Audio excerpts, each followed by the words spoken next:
Welcome to the Brainz Magazine podcast, a podcast with in-depth interviews and conversations with world-class entrepreneurs, expert coaches, industry leaders, and international celebrities. Get exclusive insight into the world of business, mindset, leadership, and lifestyle with your host, Mark Sefton. I want to welcome you to the next episode of the Brainz Magazine podcast, and today we're speaking with Brianna Anderson. Bri is a somatic experiencing practitioner. How are you today, Bri? I'm lovely. How are you, Mark? Doing well. I'm doing well. I almost nearly said it's Friday. It isn't, but it feels like it. It feels like we're at the end of a week. It's been a good week, but like all weeks, you always feel it, don't you, towards the end? Absolutely. Absolutely. I was going to ask you, I just introduced you as a somatic experiencing practitioner. Now, I think my first question there is what does that mean exactly? And I keep hearing this word somatic, and sometimes I think it's really helpful that we actually just define what that is, because there's certain words that you may use because they're in your everyday, but for other people they don't have a Scooby-Doo. And actually, I think it's really important. So, what is a somatic experiencing practitioner, and what does somatic mean? I love that we're starting right here. This is a great spot. So somatic, and the prefix of the word soma means body. So somatic is a body-oriented. Experiencing is basically experiencing the body.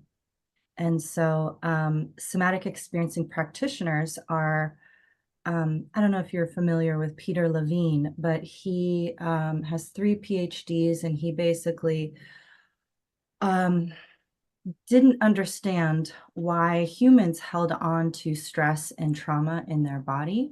But yet he would see animals under more stress and attack, and they would naturally go back into like a resting state, but humans didn't. So he basically did his life's journey and work to figure out how to resolve stress and trauma from the body. So somatic experiencing is a way to help the body and the being, the human, to resolve the stress that it's holding onto and the traumatic symptoms that humans get stuck in. So that is essentially what somatic experiencing practitioners support people in doing, but I'm sure that just gave you 1,000 more questions. Well, the first one was to do with Peter Levine. I was thinking, I'm sure he's probably not related to Adam Levine of Maroon 5. No, he's not. But that would be Not. quite funny if it was. It would be. Yeah. No, I like that you've captured that, because it totally, I think it just brings clarity to the rest of the conversation that we have. I always find it really interesting because I love wildlife as well. Like, my favorite animal is a lion, and when it attacks a zebra and it's a near miss, you see the zebra like shake off and shake out the experience, and how, within that, like, that's why exercise is so good when you're anxious, because you're releasing that tension in the body, which is pretty much, what you're saying, isn't it? That the fact that we have an experience, but then we store it as human beings, right? Rather than, so we all need to go to the Masai Mara right now, go watch wildlife, go and observe how they deal with stress. Yeah, absolutely. Absolutely. It's actually our social structure as humans, and our prefrontal cortex, the front part of our brain, which gives us that analytical thinking that animals don't have, that inhibits, we suppress, we inhibit, we'll brace, we'll fall and hit our head, but we want to get up immediately to make it look like we're okay, around the other humans. And we don't actually let our body go through the process. That shaking that the zebra does, it's actually not, it's a autonomic response. And so in somatic experiencing, in working with trauma, that is where the trauma gets kind of discharged or deactivated. So as a practitioner, we are trained to help support people's systems to being able to do that, which is tricky and really fabulous. You say zebra, I say zebra. I know. I wanted to laugh when I heard you say it. You can laugh. I mean, we have some right differences, and some of them, yeah. Uh-huh. I won't even get in a battle with you about some of the pronunciations of words, because some of them are like it could be a totally different word. Totally. I'm But all curious now. I want to know what some of those well, tomato I'll share one. One of them is aluminium, because you Oh, guys call it aluminum. aluminum. I mean, Aluminum. that's like totally different. Yes, it is. So that's wild. Aluminium. Aluminium. Aluminium. It's almost Yeah. like you add a syllable in there. Yeah. I Well, don't know what it aluminum sounds just sounds like a premium balloon to me. like. Aluminium. I don't know. It sounds like it should be on I mean, periodic table, but yeah. Right. Let, let's go back to somatics, right, sir? Yes, definitely. How are you helping people resolve trauma and energy blocks through the work that you do? Because I think it's really fascinating. We're hearing more and more about trauma. There's more and more of us looking at healing. I'm fascinated because everything's energy, but this idea that we can actually have blocks within our mind, but also in our body. How are you helping people resolve those? Yeah. Keep me on track because I'm going to go a little sideways, possibly with answering this question. So, first off, I want to just say our brain has our spinal column and then all of our nerves, right? So, our brain is our body and our body is our brain. So, any type of unconscious beliefs that we have, that also is going to show up in the body. It's going to show up in our um, body language. So in order to do this work, it's really important for there to be a mind-body connection. And you have to be able to track and be with the sensations that you feel in the body, right? So, for instance, when you get really angry, right? Some people want to fight or want to scream or want to throw something, right? There's a physiological impulse. Now, in society, we're not supposed to do things like that, right? But so what happens is we thwart that impulse, we push it down into the body. So as a child, let's say there's a parent who gets in the child's face. Let's say the dad's like a raging alcoholic and screams at him, and the boy is like backed up against the wall and he has all these impulses, right? He wants to yell back, he wants to fight, he wants to run away.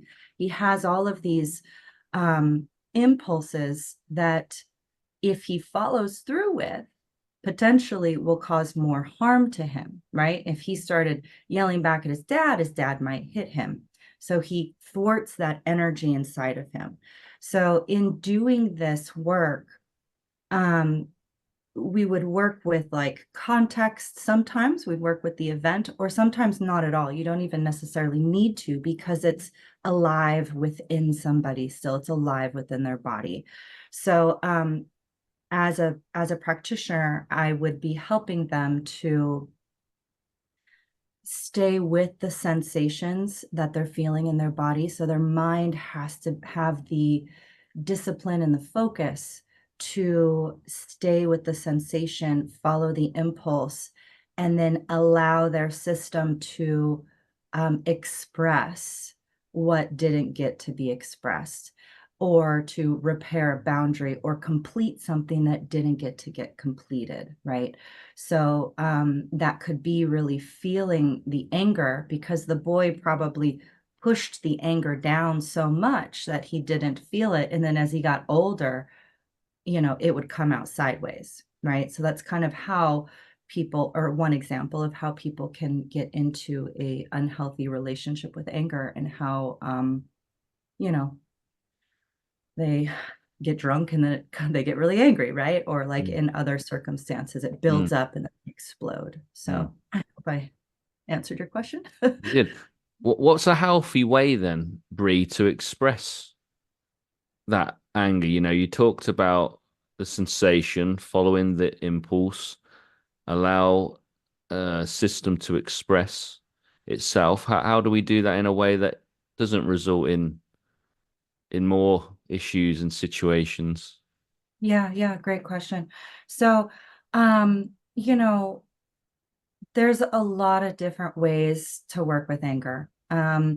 In a particular situation where you're working with a client, right, and you're helping them resolve anger that's trapped in the body, because people can take like a kickboxing class, right?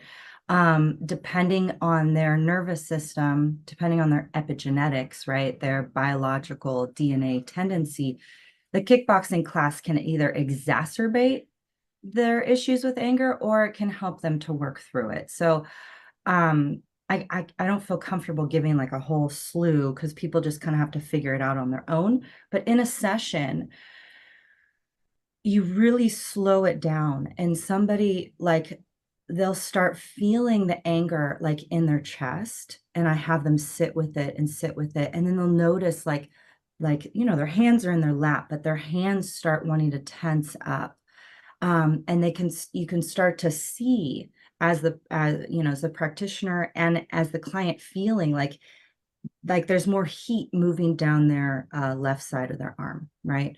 And then like you can see their eyes start to tense up. So if it's done in a very, very slow, titrated, kind of controlled way, it allows the system to metabolize the anger that they have been that they suppress so much that it's really kind of offline, right? It's Mm. kind of like in their unconscious. So we allow it to come back online and then express it in a way where they, feel that it's healthy. People can sometimes want to push. So I'll meet their hand, right? And slowly have them feel all of the musculature and the emotion that comes on, and it has to happen simultaneously. So in a lot of not a lot of, but there's another form of working with emotions and intensity in the body, and that's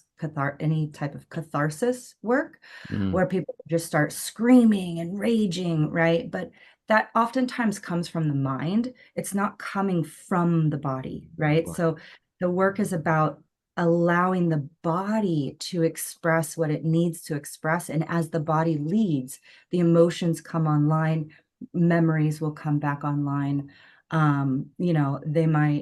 They might want to say certain words, like that boy might want to say, like, fuck you, get away from me, right? Like, stop this, so in the expression, sometimes a memory will come out, or you'll hear internally like fuck you or get off of me, things such as like that, like a Mm. lot of rape victims will Mm. have words that come up in their consciousness through the expression because it's actually coming out of the body, but it's, again, like I said, the brain is in the body too, so. Yeah, makes sense. And it's really interesting how we're doing a lot of work, I think, where, we're getting people to feel first and become comfortable with feeling and not to be afraid of what they feel, because that's where it really starts. It's acknowledging, that's really the first step. And as we have the sensation, we're acknowledging and we're tagging and we're realizing this is what I feel, and we become more acquainted. I mean, that's what emotional intelligence is, isn't it? Is to know what emotion it is and why it's there. Absolutely. Yeah, absolutely. Now, something that I wanted to ask you, you've been studying healing for 20 years, right? Which is an incredible amount of time. Do you, Bree, still have healing to do yourself? And do we ever really reach a point where we're completely healed?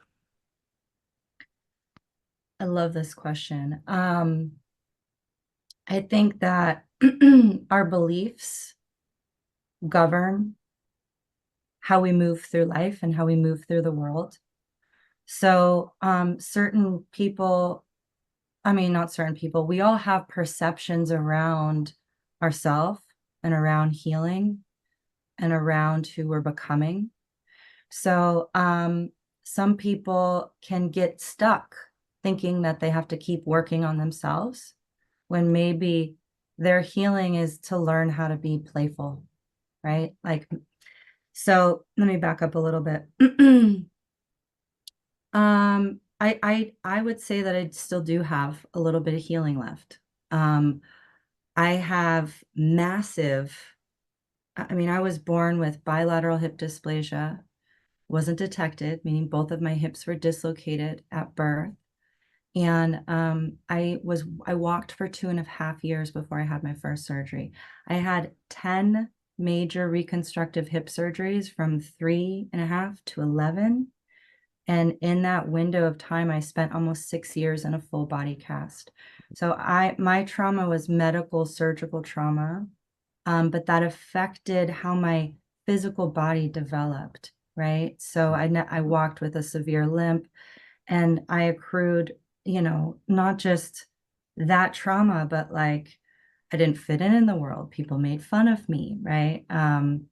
I grew up in a beach town where I'm in a bathing suit and compared my body to everybody else, like it goes on and on and on. Like boys weren't interested in me, right? So, and then on top of that, my parents divorced, and like it just the first 2 decades of my life were kind of a little intense. So, I am currently working with a physical therapist who's a body worker, and she does myofascial release. So I have a lot of scar tissue because my hips were cut into over and over again. And so that's actually affected a little bit of my spine and my neck too. So in a sense of like trauma, no, I don't have, I'm not my life and the way that I feel inside myself and in the world is drastically changed. And that's because I've worked through and then moved through the threshold onto the other side. And my life is light and playful and fun and carefree. I feel very free in my world. And people who have trauma don't feel that way. They feel isolated, depressed, anxious, heavy in their body. They're battling with like negative headspaces. They have reoccurring experiences that happen over and over that mirror some of their trauma. So I'm not experiencing any of that, but my body could be more aligned. So I do look at it like there's room for improvement. And one of my legs is a little bit shorter than the other, due to how the surgery's fixed out. So I'm always going to have a structural misalignment. So for me, it's more maintenance, and it's more of a curiosity, like how far can the scar tissue around my hips melt, right? And how would that change my body? This is my life is healing and goals and seeing what's possible. So I feel like that answered your question. It was multiple answers, but yeah. So do people ever fully heal? I think that people can fully get to the other side of their trauma and not have trauma symptoms. I believe that humans are moldable, and we're always changing and growing and evolving, or we're stuck, right? And so I think that healing can look like growing. It just depends on people's mindset and their perception. But I do believe that, yes, people can get fully to the other side. And once you have an injury, right? If you like a trauma, but if you have a sports injury, right, and you hurt your knee or your low back, that knee probably is going to be a little bit more sensitive the rest of your life. So Mm. you're more prone to an injury. So you could be more prone to certain types of conditions that would mirror the trauma that you had, right? So Mm. you'll have sensitive triggers that you can continue to strengthen, but there's still something that we have to watch out for. So, Mm. One thing that I just want to touch on, I've got to try and express it in a way that you understand it so that I get a little bit more depth and meat. At the very start, you said sometimes it's not so much about the healing, maybe it's about having or being a little more playful. mhm. I find that interesting. I kind of want you to kind of go a little deeper on that that point because I think it's so interesting when if we just take like a physical situation where we've got an injury or a wound and obviously we want to bring healing to it so we may clean it and we may be attentive to it. It seems like there's another way to bring healing to that isn't as obvious. And I kind of just want you to tap into what you really meant by maybe it's we need to be more playful. Sure. So just interrupt me or ask another question if you feel the impulse to do so, right? All Yeah. right, or to like hone me in. But I think that oftentimes when people experience trauma or their life is filled with pain and suffering, Mm. um, they are so immersed in it, Mm. they're breathe every breath, they're breathing it, they're Mm. thinking it, they're Mm. drowning in it, Mm. right? Mm. And so um that they're consumed by it. Mm. Part of healing is to, I mean, the desire is to get out of that, right? The desire is um, to not be in that. And that looks different per person, but really it's a sense of feeling light or free or happy or peaceful, right? Like Mm. people who have anxiety, they want to feel peaceful and Mm. relaxed. So, it's hard to move into that space if you're carrying so much density within you, so Mm. much pain and suffering. But once you start to move away from that and it starts to resolve within you, um, and things start to shift and you feel different inside, your life naturally starts to change. And one of the ways to um, expedite the healing is to start focusing on what feels good. And I mean that literally like right in this moment. Like, is your chair comfortable? Right? Like, can you make yourself even more comfortable in this moment? Can you move towards something that feels a little bit more nicer or pleasurable? Right? And so developing the awareness and the skill set to ask yourself these questions. Like, what do I really like? We get stuck in this rat race of I've got to accomplish all these things or check these things off my list and da da da da da. But we're not asking ourselves, what's the most enjoyable way that I could do this right now? You Mm. know?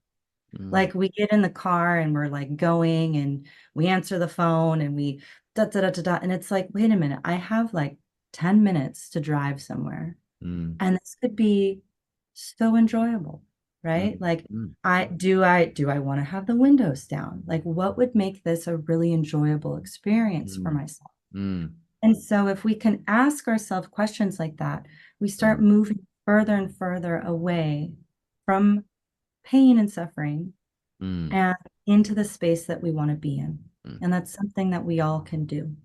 Love it. Yeah, you Yeah. didn't need to be reined in. You needed to be let off the leash, breather. That was I love when we look at something through the back door there's so many people that talk about the things that are really, for me, really evident 'cause we hear about it. You know, we do the obvious, we use common sense, but I love getting a result that comes from something that isn't necessarily obvious. It's opposing it in the opposite spirit, in the opposite energy. I really like that. So that was fantastic. What has been the most valuable exercise that you have done in your own healing that you feel if we did one thing to bring about more healing in our own life, what would that be? Hmm. Um, is this an exercise that I can offer people, or this is just my own experience? This can be whatever you feel is the most Because really, helpful. really, I feel like what I just shared is probably the best thing that um, listeners can take away from, Mm, for sure, for sure, for mm, sure. I would say along my journey, mm, uh, that was definitely pivotal. I would also say that it's less of an exercise and more of a skill. I mean, it's both, but it develops a skill. And we humans, I mean, if you think back like 100, 200, 300 years, like how challenging life was. It still is challenging. It changes. The challenge changes. But like you could like just kill anybody whenever you wanted, mm, like you can't do that now. I mean, you can, but there's repercussions, as where back then it was a lot different. And so the amount of stress that people were under, um, it changes it changes your nervous system, and it changes and affects the DNA. So we literally are all of us have mutated genes and mutated DNA, and it has forced us to be more disconnected from our body and mm, more in our head. Um, and so the exercise or the skill that was most important for me was to really pause and slow down mm, and to just ask, like, not even ask, I mean, just focus on my body, mm, just to like kind of take an assessment of like what is happening inside of me right now, mm, right? Is my heart beating fast? Is my is my back hurting? Is what's happening? And just to get curious. mm, And so we don't do that. We don't tend to our bodies, I think, collectively as a whole. mm, And so if we can learn to do that, and actually get curious about what our body's experiencing, right? Not just our mind, it might be easier to change how we're thinking, mm, right? Might be mm, easier to shift out of some negative headspaces, mm, and actually develop more self-love and more self-compassion, mm, instead of telling ourselves we need to do this, we need to do this, da, da, da, da, I'm not doing this. Well, you're not, because you're in your head. mm, You can just pause and get curious about like what is actually happening right here, right now with my mm, body. mm, That action alone develops self-love, right? It's a skill set where we're tending to and taking care of ourselves instead of talking to ourselves in our head. mm. I love that. I've just been reading Wim Hof's book, Oh, Method, which obviously is all about breathing, the cold showers. Obviously, it's a lot about resetting and regulating your nervous system. But I wanted to ask you, Bree, from your point of view, what is the most effective way we can reset our nervous system? well, everybody's nervous system's different. Okay. And it's different per day a little bit, Mm, like we all have specific nervous system patterns. So people who have more shame or people who are anxious have a very, very different nervous system, right? Shame is like a collapse. And, anxiety is obviously super wiry, Um, I am a big, big believer in breath work. I'm trained in biodynamic breath work and trauma release. It's different than Wim Hof's method. I feel like his method is really good for some people and for some nervous systems and re-traumatizing for others. So that's just, with everything, and nothing against him. It's with every single offering out there. But I think the best way to reset our nervous system is first to just start to develop a relationship with your body, to get curious about what's happening right here, right now, in the moment. So I think the exercise that I just shared is important, because a lot of people, they're on social media, they're scrolling, they're reading about fight, flight, freeze, fawn, and somebody words it in a particular way, and they're like, "That's me," right? So they're experiencing a part of themselves, right, Mm, through somebody else's words, which is great for the mind.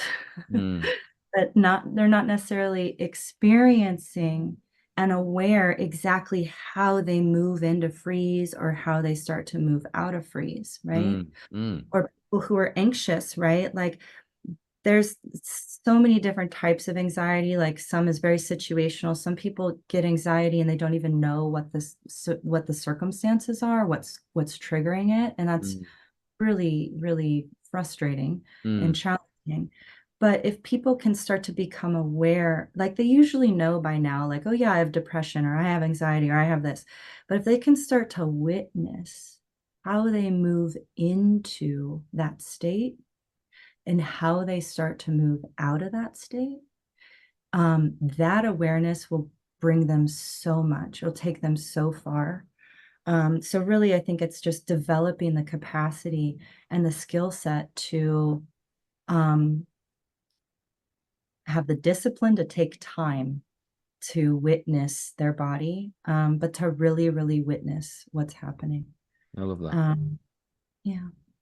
We've only got a couple of minutes left, but I always like to leave a little room just for you to maybe share something intuitively that maybe we haven't touched on, or maybe something that you just feel is really important to communicate that's really, yeah, just on the tip of your tongue. Now's your chance.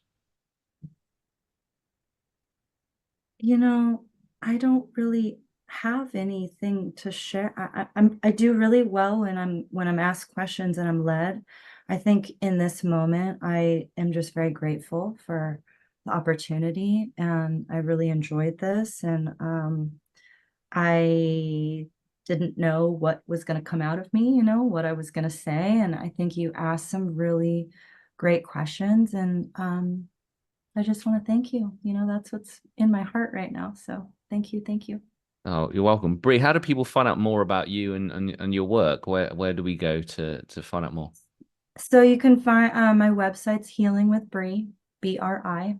And that's where you can find you can read more about my history, my story, and about the type of trauma resolution work that I do.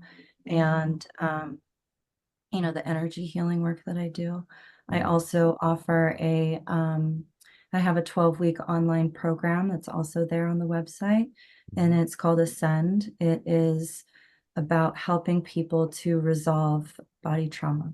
mm, So, and we didn't really touch on this, but there's all different types of trauma. There's people talk about complex PTSD, which is really a form of developmental trauma. Um, but I, my orientation towards working with trauma is body trauma. So there are it's a broad category, and there's two main categories. One is where something happened to the body, and that includes an array of things, right? So any type of attacks or medical surgical procedures, or slips and falls, any car accidents, moving vehicle accidents, any type of sexual trauma or physical abuse. So that is like a big category where something happens to the body and the person feels changed or different after, and their body's holding the trauma from those experiences. The other category, which is like super near and dear to my heart, it's people's relationship with their body in relationship to the rest of the world. And so these people generally have something that is blatantly obvious about their body that is vastly different from everyone around them. So, meaning, somebody can, like, for instance, this is a great example, like the fat kid growing up, right? They can't escape their body. They can't lose weight. It's a big obsession for them, right? They're so immersed by it. And their body is different than everybody else around them, right? And so no matter where they go, they can't escape it. There's people who like are born with like one eye that's really big and then one is small. Or, people with, they're born into a family, let's say, they're light skin and red hair, but they're born into, a Mexican family and they look vastly different. And so they don't fit in. And the world around them lets them know that they're different in multiple different ways. And so that is its own particular type of trauma. So those are the two categories that I work with primarily. And I have a program that helps people to move through that. So there you go. There was that intuition that you said that you had nothing to say other than thank you. And then there it is right there. Yeah. Right Thank there you, at the Brie. end. Really good. I've really enjoyed it. So thank you so much. Yeah, thank you too, Mark. Thank you for joining this episode with me, Mark Sefton. I hope you've really enjoyed it. Feel free to leave us a positive review on iTunes, and I look forward to welcoming you back to the next episode of the Brainz Magazine podcast.